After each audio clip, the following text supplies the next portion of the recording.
Hello everyone, it's me, Anthony Couch, a guitarist on YouTube. Today I'm talking all about iconic rock riffs. I've been teaching guitar a long time, and for that reason I've heard lots of classic rock riffs over the years. Rock riffs like this.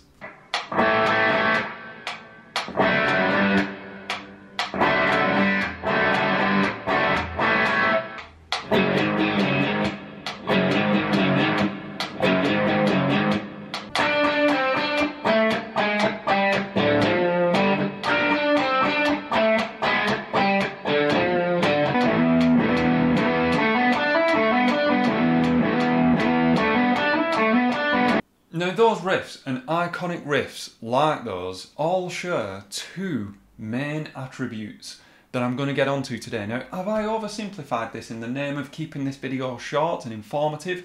Yes, I know that each riff of all bands and guitarists each have its own characteristics and interesting things that you could go on into analyse in further detail, but I have to speak on broad terms here when I'm talking about the whole of recorded rock. So those riffs, and riffs also like this,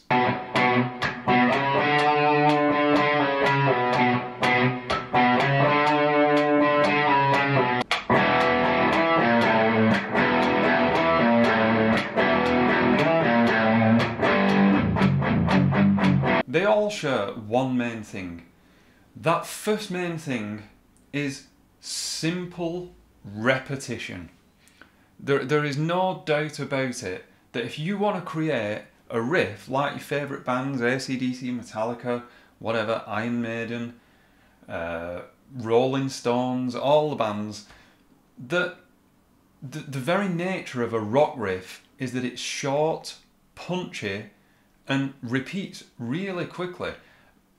How, you know, when you think about a riff, something like Enter Sandman, how many seconds worth of music is this before it repeats? Is that even 3 seconds? Same with... That's it. What was that? 4 seconds at the most.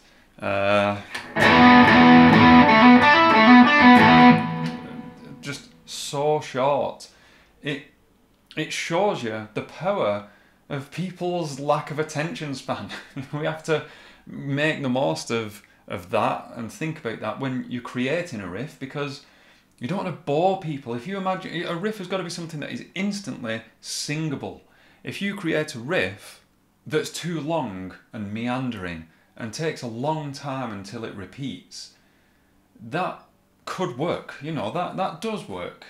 That does work. And for other genres of music, but I'm in this, you know, short 3.5 to 4 minute long rock song, aiming to get on the radio, aiming to create music that other people want to listen to and like and is catchy, then you would have tiny pieces of music that just repeat. Repetitive music. If it's too long,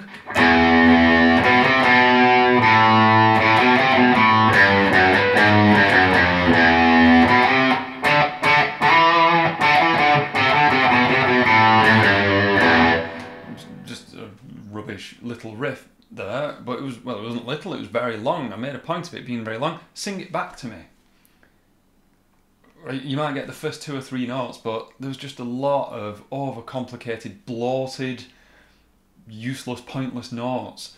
It took too long to repeat, and it wasn't short enough to be memorable. And I think that really is the main component of a classic guitar rock riff. Now, I'm so confident in saying this that I'd like you to let me know in the comments down there. Can you think of an iconic riff that isn't repetitive or simple? Let me know down there. There's going to be loads of smaller bands I'm talking that do that. I'm talking big massive song that's going to make me go, of course, that big massive arena filling rock song that does that. Let me know down there. Okay, so that's the first thing, simple repetition. The second thing is a bit more abstract, simple, but a bit more abstract, more musical, and you need a piece of gear to be able to practice this, I think. Now, I know what you're thinking. You're thinking, rock, iconic rock. What do I mean when I say gear? Do you mean the massive, expensive amplifier, or the latest innovation in guitar, or a big floor full of pedals? No, I mean everyone's favourite bit of gear. This thing. Yeah, it was there all along in the background. The metronome.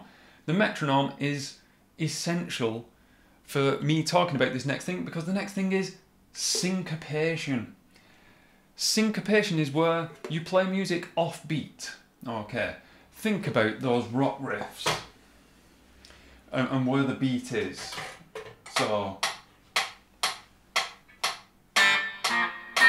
they're all on the beat. Listen, click, click, click. But listen what happens next.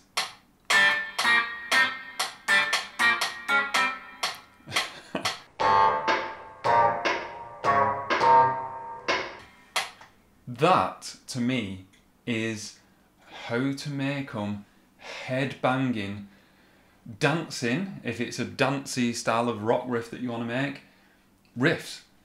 It's the way I always think about it is you don't want to spoon-feed an audience by telling them where the beat is too much. By making a riff that's like this. You don't even need the metronome. If you've got a riff like...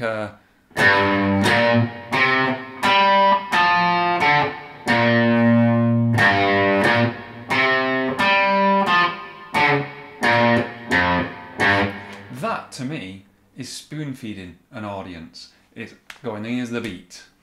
You're not going to be able to work out a beat, you're too stupid. I'm doing it for you.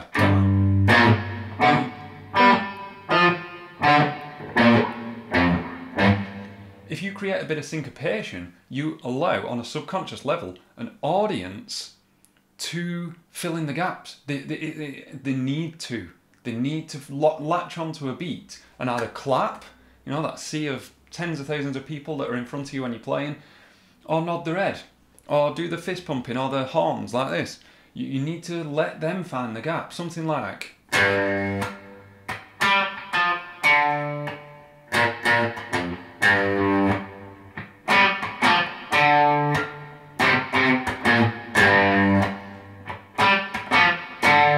you know, you can hear that beat. I know I'm tapping it, I shouldn't really, but...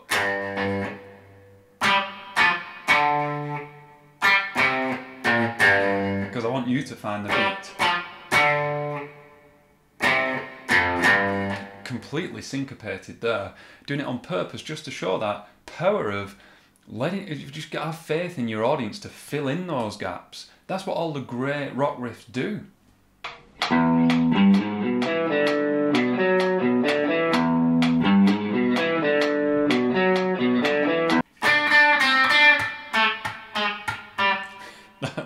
That's the best example. My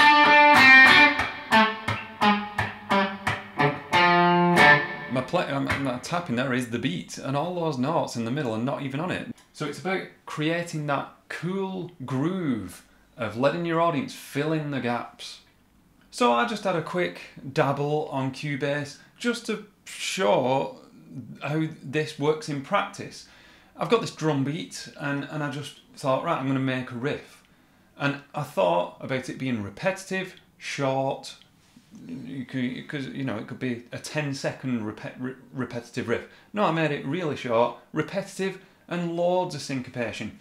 I highlight the syncopation with the drums, and the bass guitar all mirrors this as well. Came up, I was looking and reminding myself today of loads of vintage rock riffs. So it's got a bit of a rock vintage edge to it. It's nothing modern or anything. But I came up with this.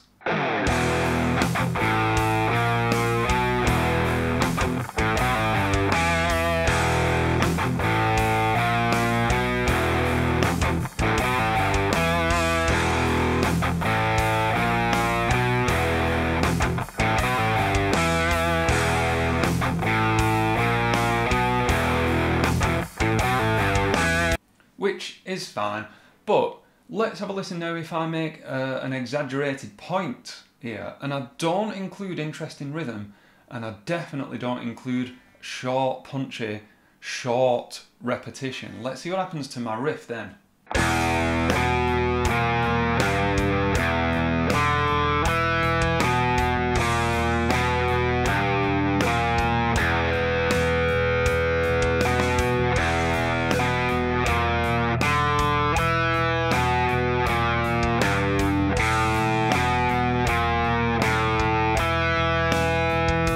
a big difference. I hope you'll agree.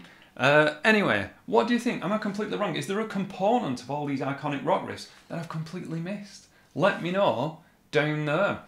And also let me know of any riffs that don't follow these two things, repetitive and short, and syncopated.